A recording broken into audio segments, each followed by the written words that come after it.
Hello, this is Chief Judge Janet DeFiore.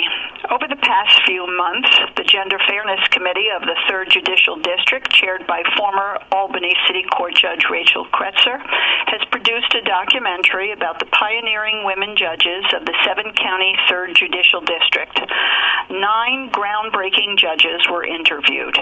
May D'Agostino, Judge of the United States District Court for the Northern District of New York, Cathryn Doyle, former surrogate of Albany County, Victoria Graffio, former Judge of the New York Court of Appeals, Helena Heath, Judge of the Albany City Court, Rachel Kretzer, former Judge of the Albany City Criminal Court, Karen Peters, the presiding Justice of the Appellate Division 3rd Department, Beverly Tobin, former Judge of the Albany County Family Court, Mary Work, former surrogate of Ulster County, and Deborah Young, Judge of the Rensselaer County Court.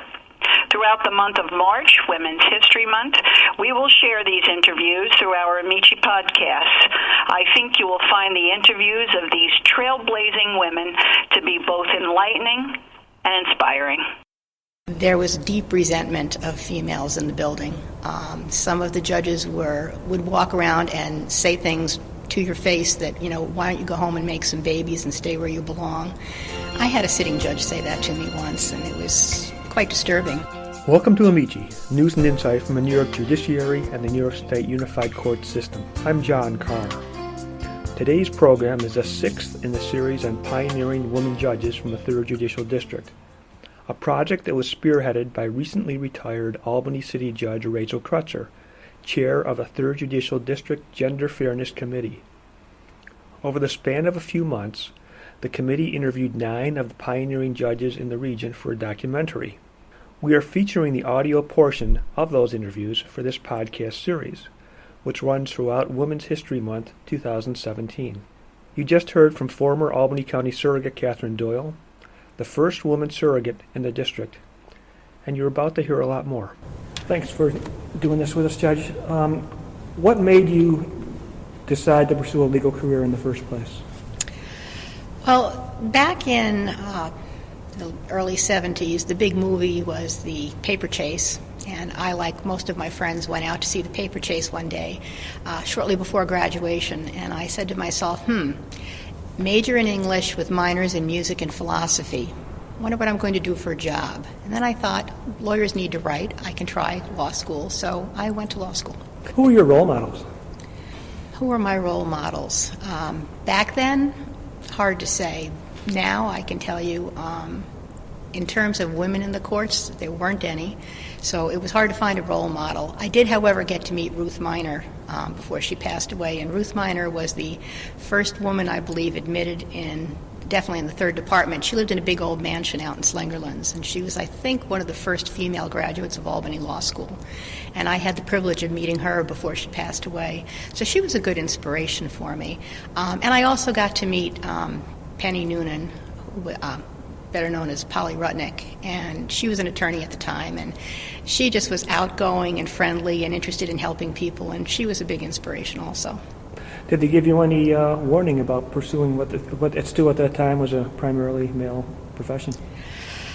I don't think that ever even occurred to me. I was raised in a household where there was no difference between the boys and the girls. My father's attitude was get yourself an education and learn what to do with it, and so it never occurred to me until I got to law school that there was actually a difference between boys and girls in terms of career. What was the environment like at Albany Law School in the early 70s? There couldn't have been many women then. No, in fact, I was the class behind Judge Graffio. She had very few women. We had slightly more, but we were still a tiny minority. And back then we had mandatory attendance and mandatory seating. And Professor Anderson taught constitutional law. I don't think he cared for the concept of women in classrooms, and he would lock the door as soon as the class began, which was a problem for the female students because at the time the only bathroom was the one that Helen Wilkinson, who by herself ran the entire school. I think she's now been replaced by about 60 administrators. It was her bathroom. So if you had to go to a class in the east or west wing, you'd never make it on time. So we had to run over to Albany Med, to use the bathroom, and if traffic was bad on New Scotland Road, you were late for class and locked out. Interestingly, halfway through freshman year, they realized they needed to build a ladies' room. So during Christmas break, they installed a 3 or 4 stall ladies' room on the second floor of the main building, off one of the lounges, and it was a huge success. Everybody was thrilled, and it was open for about a week, and they closed it, and no one could figure out why. And as it turned out, one of my classmates, female classmates, announced that they had used federal funding and failed to put in a handicap stall. So they closed the bathroom for the rest of the school year. At the time, there were no females who needed the handicap stall, but I guess it was all about principle. You spent pretty much your entire career in surrogate court, including 20 years as a chief clerk, I think.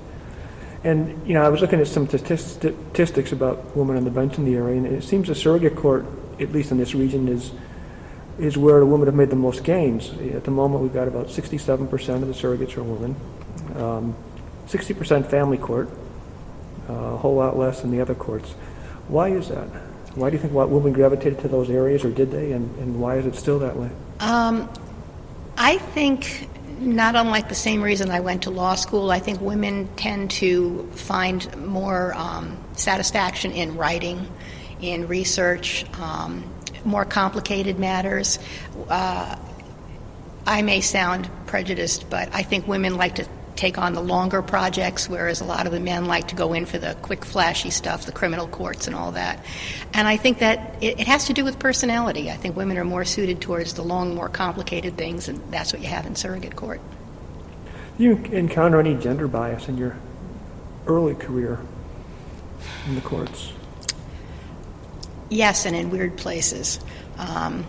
When I was still in law school, I was a clerk in the county attorney's office, and although I'm 5'8", I was known as the little girl back then.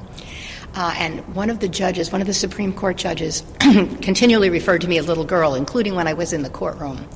And I had been provisionally admitted before getting bar results because I worked for a government agency, and I was representing the county, and the judge referred to me once again as little girl. And someone else, another woman in the courtroom, got really offended and stood up and started yelling at the judge. I never took offense because I knew that judge, and he treated me with more respect than almost anyone else in the building. Little girl was a term of endearment to him that he meant no disrespect by. I knew some other judges, some of the young, more stallion-like judges, who really resented having a female in the building, especially at the time I was in county attorney's office, and that was a male bastion. I was the first assistant and the first female to be hired as the first assistant. And I've worked in the county courthouse in Albany since 1975, so I'm sort of a dinosaur. And the people you wouldn't expect to be prejudiced were, and the people who you would have thought would be prejudiced were the most gracious ones around. How did that resentment manifest itself? Being called last on the calendar. It wasn't so bad when I was an attorney, and it wasn't so bad when I was chief clerk. I first noticed it when I became a judge, quite frankly. There was deep resentment of females in the building. Some of the judges would walk around and say things to your face that, why don't you go home and make some babies and stay where you belong? I had a sitting judge say that to me once, and it was quite disturbing, especially since up until that time I'd seen very little prejudice against women. A sitting judge said that to another sitting judge? A sitting judge said that to a sitting judge. I also had a sitting judge say to me, I had asked for something, and he was in a position to decide whether it was going to happen or not, and his answer to me was, if I learned to ask a question more like a woman, I might get a better answer. I left the room. I didn't get what I asked for, and I never forgot it. What about sexual harassment in the courthouse?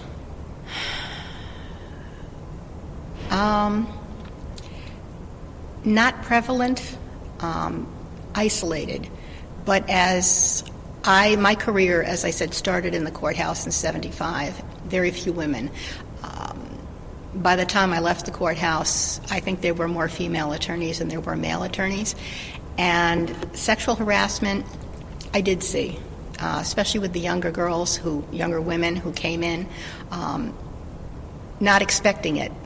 I think in my generation, you might have expected it more. I think the younger women were not accustomed to it, and I think some of the other attorneys, especially the older ones, would hit on them all the time. Inappropriate, but usually they were fairly quickly put in their place. You must have endured that yourself, personally.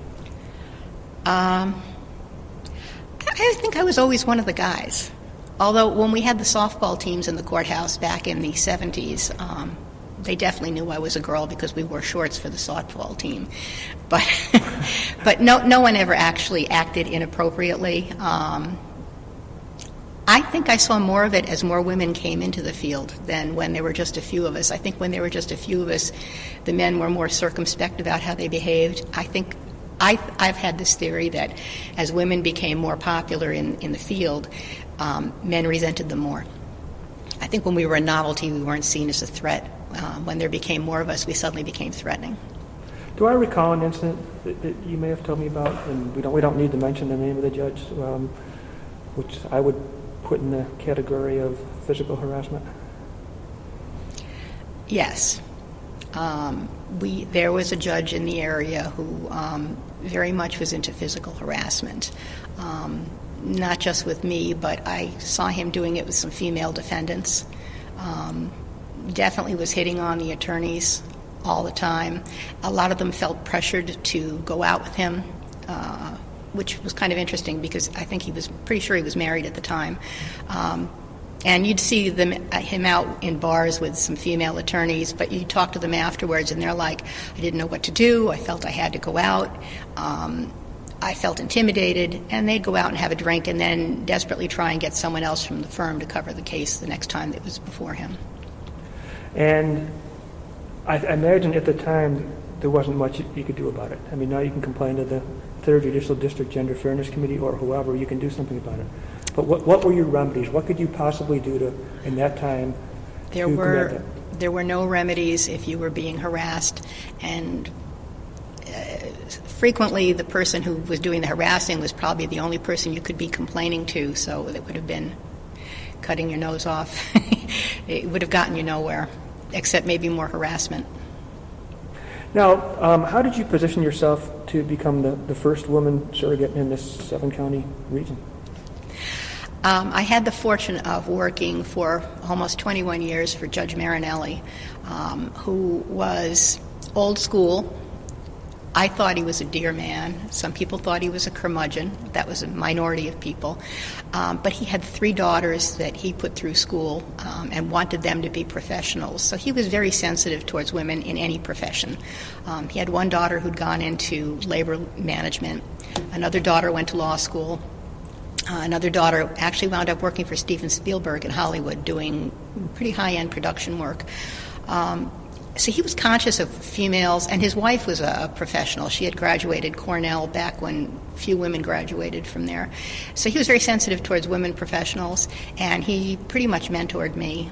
And when he hit mandatory retirement and his position came open, he encouraged me to run for the position because I'd worked there 21 years and there wasn't much I didn't know and understand. Now, you kind of answered this before, I want to get into it again. When you took office, you were already very well known in the bar, and probably as well known as a surrogate himself at that point. Other than the normal deference that attorneys and others show judges and sometimes neglect to show clerks, were you treated any different by attorneys? When I was the clerk? No, when I was no, but I can tell you a funny story about being treated differently.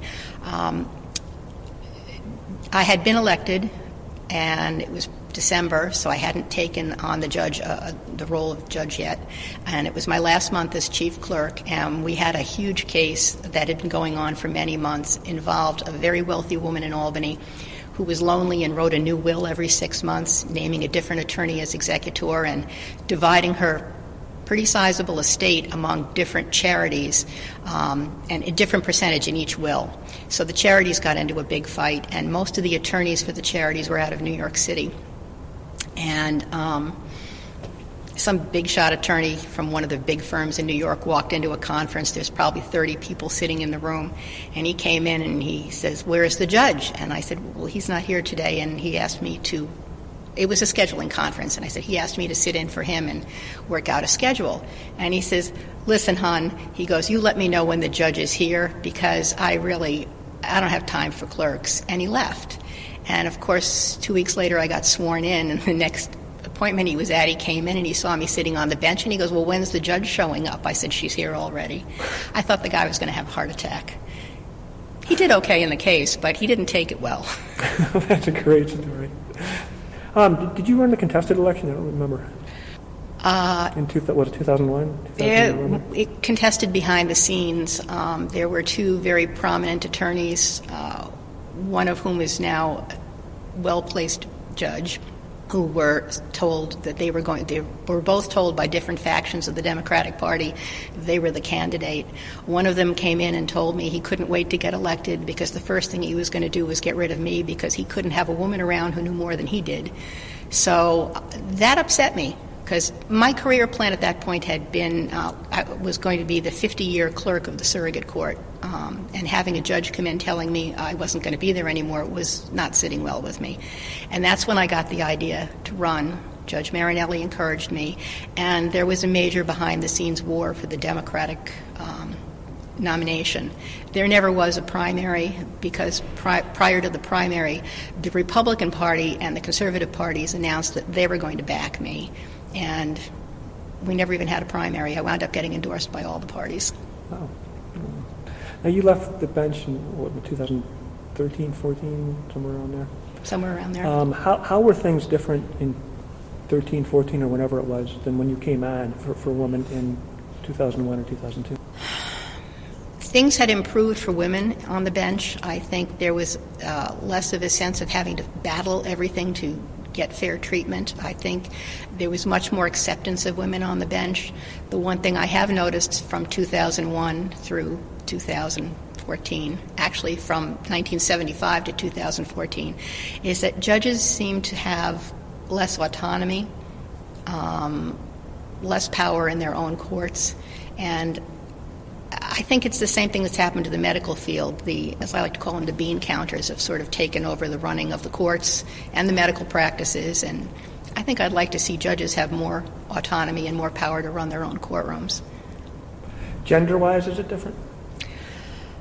Much more acceptance of female judges, especially among the attorneys and, quite frankly, among litigants also. I know when I first got on the bench, occasionally you'd hear people complaining they wanted a real judge. I know we had a case where the less than bereaved widow came in to fight from the children from the earlier marriages, and she walked in and said she didn't want a woman judge because no woman would understand what she'd been through. She needed a man, and I think she was looking for an older man because I think that was her approach through life. She apparently had a history of marrying older men who suddenly died shortly thereafter. So I think she was looking for an older male judge, and she made a motion to have me removed from the case on the grounds I was a female, and surprisingly I denied it. And I don't imagine she had much of an appeal on that. No. What should the current generation of women lawyers, or the people coming up, the younger generation, what should they know about the path that's been blazed for them by a lot of people, by you, by Judith Kay, by Karen Peters, by a lot of people who kind of mowed the lawn down somewhat? I think they should be aware that it was a difficult fight. I remember when Judge Kay first got on the Court of Appeals, there was shock and horror I was working in Albany at the time, and there was shock and horror all over the place that this was the end of Western civilization. And I think the lessons that need to be learned from the past are that if you treat everyone with respect and dignity and expect to be treated the same way, it usually happens. Thanks for listening to Amici. If you have a suggestion for a topic on Amici, please contact me, John Carr, at 518-453-8669, or send me a note at jcaher@nycourts.gov. In the meantime, stay tuned.